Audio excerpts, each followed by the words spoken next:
My brother, 29, and sister-in-law, 29, asked Wednesday if they could come for a visit at that weekend. They 6 hours away. We said sure, love to see you. Friday afternoon, I, 34, had an ultrasound for my 8-week pregnancy. The ultrasound showed a likely miscarriage. My husband, 35, and I were upset, but as my bro and sister-in-law were already driving, we didn't cancel the visit. We hadn't told them about the pregnancy, nor had we told our 3 kids. When bro and sister-in-law arrived, they were excited to tell us sister-in-law is pregnant and due 2 weeks before I would have been due. I tried to sound excited and happy for them, but I wasn't as excited as I normally would have been. Then it turned into a nightmare. She didn't like supper, so we ordered in food for her. She needed the bed moved from one wall to another. Fine. She insisted on 5 pillows to sleep. I found a couple and she was upset I couldn't give her more and asked if she could go into the kids' rooms and take theirs. I said no. Next morning, she freaked out at 7 a.m. that the kids were eating cereal too loud. She spent the morning curled up on the couch complaining about morning sickness. I sympathized and said it's awful, but it will go away. She screamed, "No, you've never experienced this, they gave me the same pills they give chemo patients, so shut up." I got quiet. My husband was making brunch and she freaked out that he was going to cook bacon because the smell makes me vomit. We didn't make bacon. She also didn't want us to make eggs or let the kids have syrup on their pancakes. I refused, so she stormed off into her room until mid-afternoon. Mid-afternoon she decides to go shopping and said they'd be back for dinner. We said dinner would be at 5:30. At 5:45 they hadn't show up and weren't replying to texts, so we ate. They showed up at 6 and she freaked out that we hadn't waited, so we ordered pizza. She spent the next 2 hours complaining about how brutal pregnancy is and how it screws so much and how she's never going through it again. I lost it and told her that I was in the middle of a miscarriage and I'd love to have her problems because it means my baby would be okay. Everything got quiet and she looked at me and said, "I can't believe you'd use the miscarriage word around me. That's bad luck, and if I lose the baby it's your fault," and went to her room and slammed the door. About 15 minutes later she said, "I'm glad you lost your baby. You already have 3, and if you had 1 right now, you'd just be trying to upstage me. I'm glad your baby is dead." I burst into tears and my husband told her to get out. He said, "I've watched you complain, whine all weekend. We stayed quiet about what was going on with us because we thought you deserved a chance to enjoy sharing your news. But this is enough. Get out now." She started screaming about how we are the idiot while my brother packed their stuff and they left. So, are my husband and I the idiot? Not the idiot.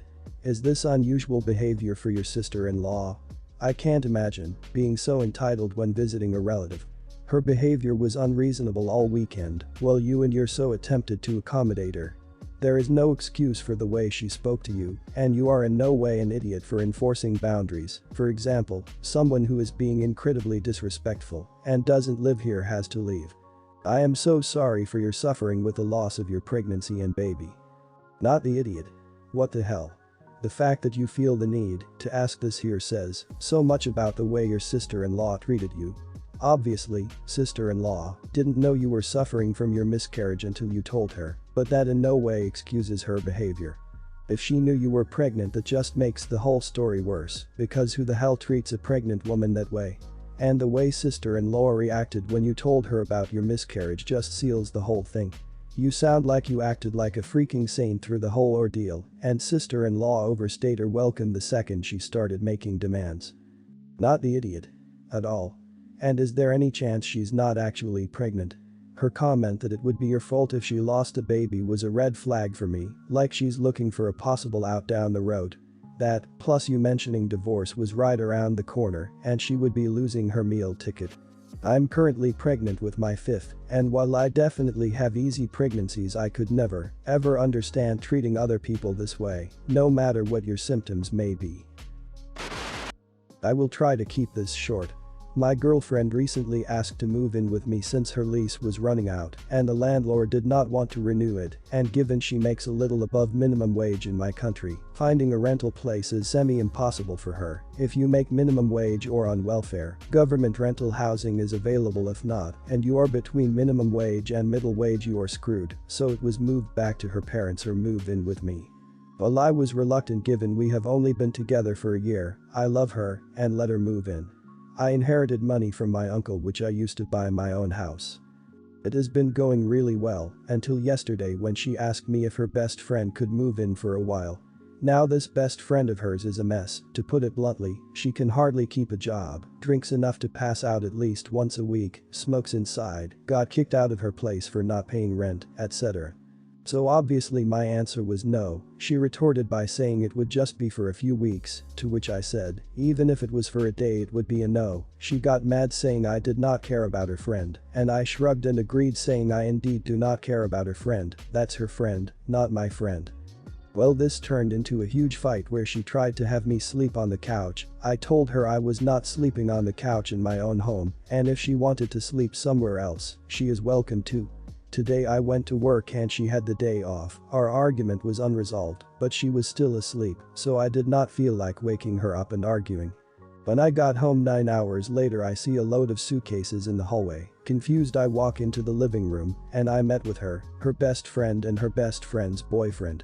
Her best friend immediately comes over to thank me for letting her move in, and so does the boyfriend. I take a moment, glared at them, and tell them to grab their crap and get out. After some whining they comply. My girlfriend calls me a horrible person and that they have nowhere to go, and I tell her to join them, and after a lot of arguing she grabs her stuff and gets out too. I have since gotten multiple messages from mutual friends calling me horrible for making my girlfriend and her friend homeless, so I am doubting my decision. I have plenty of room after all. Judge me. Also, yes, I dumped her. Before anyone asks, I am just wondering whether I overreacted and such. Not the idiot. You told her no and she went behind your back and lied. Also, she had a choice between the house you own by yourself and the rules that you set for your own house or moving back with her parents. How much do you want to bet she went right to her parents? Also, if the friend was there with her boyfriend, why didn't she just move in with him? It's your house, not hers. She had no right to tell her friend yes. If she can't respect your boundaries, do you want to stay with her? Not the idiot. She literally took over your apartment and acted like it was her own, secretly trying to move her friend in when you clearly told her no. And on top of that, tried to move a whole nother person in. I agree with other posts. She was acting extremely entitled, so much so that she became a choosing beggar. Whoever is telling you that you're the idiot, tell them if they feel so strongly about this, they could help out these poor individuals and give them a place to stay. People love to judge you, but when put in the same situation, they would be hypocrites. Everyone's the idiot here. I get that it's your house, you haven't been living together for long, but you could have discussed it with her more than I don't care about your friends. Like, sorry, I need my space, I don't want roommates, literally anything other than I don't care about things that are important to you. In that regard, I don't blame her for leaving you. She's the idiot for trying to move people and knowing you had a hard stance against it. Realistically, how long was the dictatorship supposed to last? If you're allowing her to make your home her home, she should have some say in what's going on there. My stepsister, 18, was asked to give a talk at an autism conference kind of thing, and I talked to one of the organizers and let her know that I was uncomfortable with this decision, as my stepsister was planning to just advertise her book in her talk, which is essentially about the hardship of growing up as the sister of an autistic child, which I find inappropriate and insulting. As a result, my stepsister was asked to step down. Now my family is livid at me. I am all for advocating the struggles of the left-out siblings, and their voices need to be heard. But my stepsister is flat out lying about her experience, which doesn't sit well with me.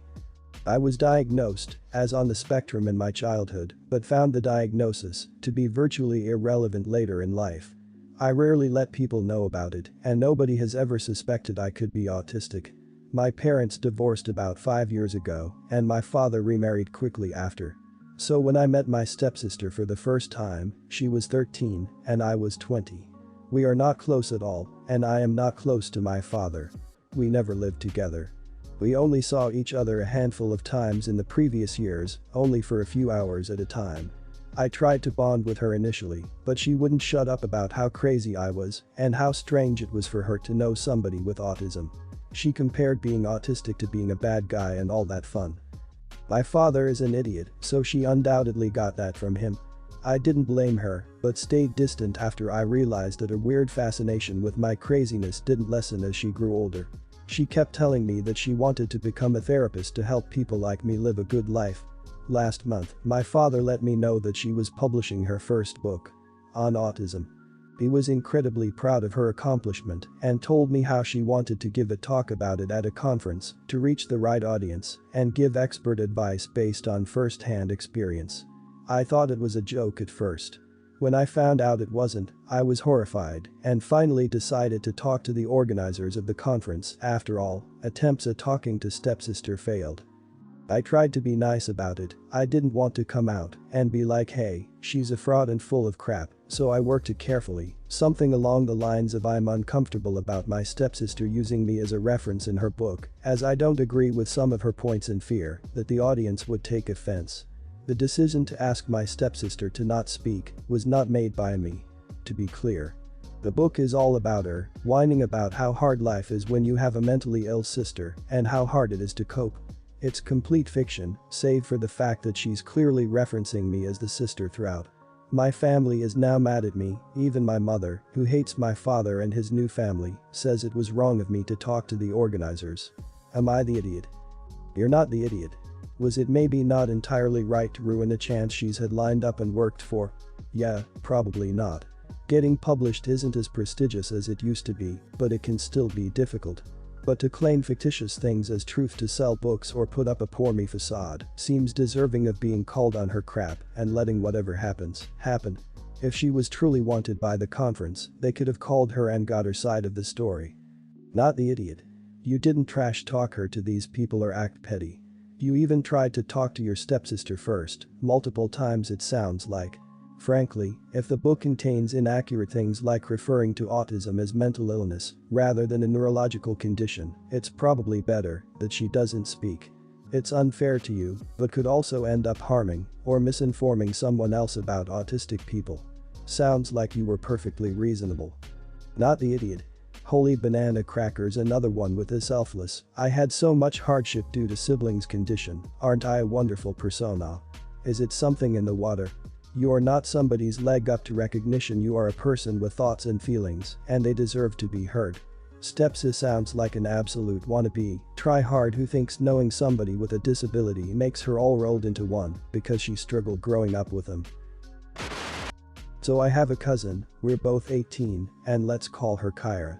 Kyra has always been deathly afraid of anything that walks on four legs. I mean, a kitten could walk past her, and she will start crying and backing up and begging for someone to put the kitten in another room. Hopefully, that shows how extreme her fear is. So sometimes Kyra and my aunts and uncles will come to visit, they live in another state, to visit for important events like birthday parties or whatever. In the past, they have stayed over our place instead of getting a hotel to save money, and that has always worked out for us. My other aunts and uncles that live nearby have decided to get pets, so Kyra and her parents couldn't stay over there, even if they wanted to. A few months ago, I decided to get a dog, and I love him so much. Now, when Kyra visited, we had to either keep the dog in my bedroom or keep him in his cage, so Kyra wouldn't freak out and refuse to enter our home. They still got a hotel room at night, so they would have somewhere to sleep, but they like to hang out at our place during the daytime, so they could chat with family and just be around us. This hasn't really been a problem for us until they decided to hang out at our place for hours on end, even if that includes taking a nap on the couch before we go out for dinner or just coming over because they are bored and want to play cards or something. When they stay over for hours, my dog doesn't really like it because he has to stay away from everyone in a locked room and continuously paws at the door and whines because he is so bored. I do go in the room from time to hang out with him, but he clearly wants to be able to roam and hang out with us instead of being locked in a room. I told my mom about the situation and she saw where I was coming from, so she told Kyra's mom that they can't stay over our place for as long as they usually do because it's making our dog upset. Kyra's mom got really offended and accused us of putting the dog over their own family, and they went to their hotel really upset. I've heard through the grapevine that Kyra's mom has been telling some other family members about what happened, and our family is really split with their opinions. It's not like we told them they couldn't ever come over, we just said that they couldn't stay here for the majority of the day because it's unfair to the dog. Was I, or we, the idiot here? Not the idiot. It's been accepted for years that the other relatives' homes were off limits due to pets. Now you have a pet, so your house is off limits now too. Listen, I'm a dog person, but I'm not an idiot. If I have guests over for a few hours who aren't comfortable with my big dogs, I'll crate them or leash or tether them to me. It's not a big deal for 2 or 4 hours. But I'll be damned if I'm going to crate my dogs to accommodate other people for a whole day multiple days in a row if it's not some kind of emergency. They have a hotel room. They can go nap there. Not the idiot. I don't think you and your mom are the idiot here. You have clearly taken measures to make your cousin as comfortable as possible at your house for several occasions and seem to be willing to do that in the future as well. Your dog lives there too, full-time, and also has a right to have its needs fulfilled through you. Honestly, I think your cousin Kyra needs to talk to a therapist and work on her fear. It's very unlikely she is going to be able to live her whole life without crossing paths with a few animals. Not the idiot. It would have been no idiots here, but that's so petty. You all didn't ban them from your home. You set limits on how long you would lock up the dog. There's no reason to congregate at your house for hours when there are reasonable alternatives, their hotel room, restaurants, coffee shops, etc. They also needed to address Kyra's phobia years ago. She can't even stand the sight of a kitten. How does she live? There are four-legged creatures everywhere. A few days ago my daughter, 17, was going on an outing to a coffee shop, wouldn't tell me what shop, and I asked her to take her brother, 9, and she said no. Also, this is allowed. And started complaining about how a 9-year ain't going to fit in a crowd of 17 to 18 years. I told her to just watch him, and she said that I can do that just fine. My 9-year is very active, never sleeps, and he's a little annoying. I needed a break that day, just for an hour or two. My daughter started arguing with me, and in the end when I threatened to ground her, only did she leave. She came back 2 hours later and there was a French coffee in her hands and this Oreo blizzard in my son's. My son gets even more active after eating sugar and doesn't even sleep. I yelled at her and said she wasn't supposed to get him anything, and she said that he wouldn't stop whining and that he's been eating fruits for the past week, so he deserved a drink and he's not gonna die. I'm sure she did it to spite me. I didn't ground her or anything, just sent her to her room, and my son is sad I took his drink away. I don't want my son to have cavities, he already has a sweet tooth. Am I the idiot? You're the idiot. You can't complain you need a break and force your daughter to take him somewhere and complain when she gets him something. Unless you specifically said to her don't feed or give him a drink, which would have been weird. She was doing it to make him more manageable, which clearly you said he's a bit much. He's your child, not your daughter. It's your job to deal with him when he's hyper or annoying, not hers. You're the idiot.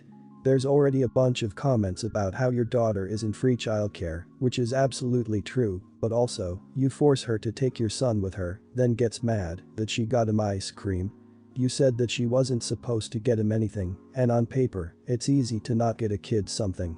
As a 17-year-old trying to hang out with her friends, forced to bring her very active and a little annoying little brother with her, how is she not going to get him something? If you don't want him to have stuff, watch your own child. You're the idiot. Wow. I don't even understand how you would think you were right in this situation. You have a difficult child, and for you to pawn him off on your other child when she has plans with her friends is just rude. Do you really think it would be okay for her to sit and eat or have coffee with her friends and him to just sit there and watch and not get anything? If he got home and complained that everyone got something but him, would you have yelled at her for that too? If you don't like the way a 17-year-old kid takes care of your 9-year-old, then don't dump him on her.